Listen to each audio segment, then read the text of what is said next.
Batman. Do you trust him? What have you done with him? That's funny. Some men just want to watch the world burn. Hello, fans of the Cape Crusader. We are taking you back to the darkest episode of Gotham and to the best of Christopher-Nolan's Batman-Trilogy, The Dark Knight. How about a lie? One of the highest-rated superhero flicks, The Dark Knight is the second installment of the Batman-Trilogy and rules the hearts of fans all over the world with its thrilling, fast-paced plot, a near-perfection stellar cast, and action sequences that are to die for. Giving all the adrenaline junkies a run for their money. Let's take this ride with our Dark Knight in shining Batmobile to downtown Gotham and figure out what Reeves' Batman is up against. Cause the stakes are bloody high, folks.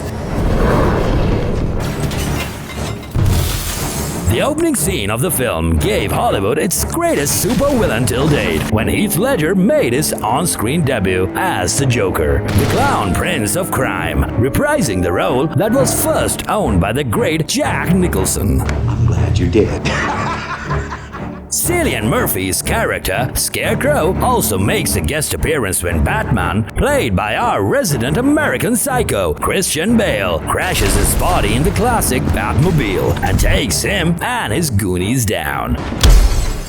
The next scene shows us our favorite Gotham cop, Lieutenant James Gordon, played by Gary Oldman, who informs our hero about the new bad guy in town. Think again, baddie. What about this Joker guy? Next in line appears Alfred Pennyworth, played by Sir Michael Caine, the wise mentor butler with a wild sense of humor. The casting just gets better and better in this one, with Maggie Gyllenhaal reprising the role of Rachel Dawes, formerly played by Katie Owes, sharing screen with Aaron Eckhart, who plays Harvey Dent, the new DA of Gotham, or as Gordon would say, too soon, Jim, too soon. Get you your warrants, but I want your trust.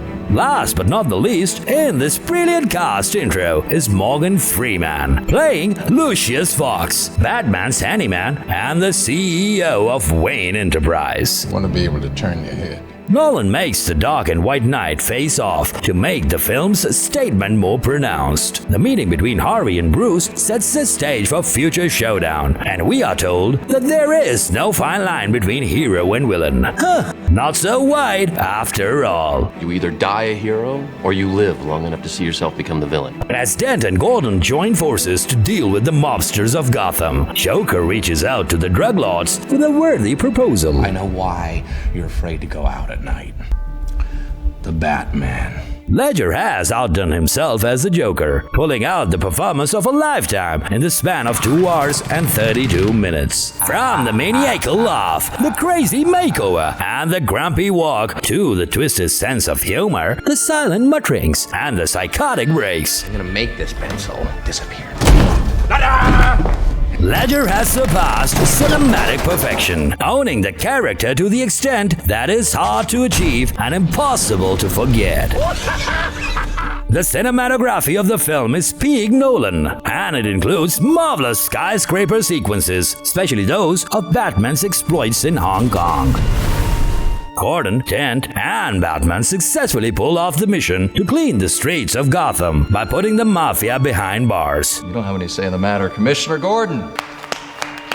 While Bruce commemorates Dent as a public hero, Batman finally finds his successor. But the piece turns out to be a smokescreen, and the Joker has plans of his own. So Bruce's party turns into Mortal Kombat and a case of life-threatening humor. Drop the gun. Sure, you just take off your little mask. Heath Ledger is the only actor who won an Oscar for Best Performance in supporting role category after his death. According to sources, Ledger devoted himself to perfecting the Joker's sadistic person while staying in isolation in a motel. He also worked with a vocal coach and ventriloquist dummies for Joker's voice. I'm a man of my word. One of the only 4 IMAX cameras in the world got broken while shooting car chase scenes between the Joker, SWAT vans, and Batman, and the film includes 37 minutes of IMAX footage. Christian Bale performed the skyscraper shots himself, both on the Chicago Sears Tower and on IFC2 building in Hong Kong, and they turned out to be the highlight of the film. After Joker's party trick, his spree of murders begins, and he puts a target on the mayor's head. Ooh. With little time on hand, our hero sets out to uncover Joker's plan with high-tech forensics, but gets horribly sidetracked. They took our guns, uniforms. As Gordon takes a hit while saving the mayor. And guess who gets blamed? Things are just heating up, guys, as the next lands on Rachel's head. Usually heroes have grand gestures, but Nolan makes Joker a larger-than-life villain, a megalomaniac out to get Batman once and for all. Someone knows where he is. Bruce decides to give up his life mission and his bat suit forever to stop Joker's bloodbath. Things get pretty dark for our Cape Crusader. No one else will die because of me. Gotham's in your hands now. The film's title resonates with the turn of events as Bruce contemplates the hefty cost of becoming the Dark Knight. People are dying, Alfred. What would you have me do? But does he really have a choice in the matter? I am the Batman. What happens when a city that Batman has saved countless times is ready to crucify him? Dent takes the fall for Batman and puts himself up as shark bait. Our White Knight still has faith in Gotham's outlaw. How cool is that? The next couple of scenes include amazing action sequences and a mad car chase with guns blazing, cars blowing up, helicopter crashing, the Bat-Pod making a dazzling appearance, and a nerve-wracking face-off between the Joker and the Batman. There's a Batman. And the big reveal. Wait for it!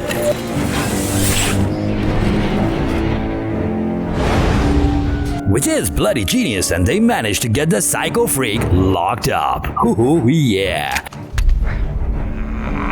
But Joker is way ahead of our heroes, and their plan costs them Dent. Dent never made it home.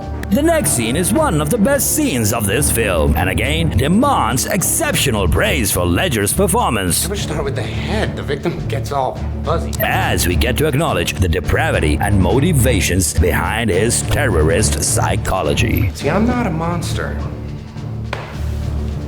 I'm just ahead of the curve. With Dent and Rachel's life hanging in the balance, Batman is left with an impossible choice. Where are they? Choose between one life or the other. Chaos erupts as Gordon and Batman rush to find Dent and Rachel, while Joker blows up the police station to escape. Batman ends up having Rachel's blood on his hands and saving Dent with a half face. It's incredible to see how grief pushes our heroes over the ledge and into a pit of darkness. Bandit. In the forest in Burma. Did you catch him? The Cape Crusader seeks vengeance while Dent loses himself to hatred. Sorry, Harvey. Joker continues his terrorist attacks, pitching general public against each other and making a monster out of Two-Face. But the bridge and tunnel crowd are sure in for a surprise. Joker saves his best trick for the finale by starting a bloody feud between two boats carrying general public and criminals. At midnight, I blow you all up. With the clock ticking and more lives on the line, Batman is again in a tight spot. And Gordon has a dilemma of his own to handle. In a mad spree of events, Batman goes for securing the hostages and having a brawl with Clown Prince, while the good folks of Gotham engage in a battle of morals. Joker's plan fails miserably, but he still has a trump card up his sleeve. That deep down, everyone's as ugly as you. And even when he dangles in the air upside down, Ledger manages to deliver a killer performance and haunting code. Madness, as you know, is like gravity. All it takes is a little push. Joker's push makes Two-Face Harvey a lost cause. Chose me because you were the best of us. And Gotham's White Knight loses his everything to his vengeance. The Joker won. Whatever chance you give us of fixing our city dies with Harvey's reputation. In an attempt to save Gotham's last hope, Batman embraces the shadows, becoming the Dark Knight. while Dent is commemorated as a fallen hero. Batman's ultimate act of sacrifice proves that a real hero is the one who has the courage to make choices, no matter the cost, and that people do not always deserve a hero, but they do need one. The powerful script and incredible performances in The Dark Knight make it a one-of-a-kind film, giving Matt Reeves pretty big shoes to fill with his version of Batman. Let us all rise with every fall like the Cape Crusader. Until next time, thank you!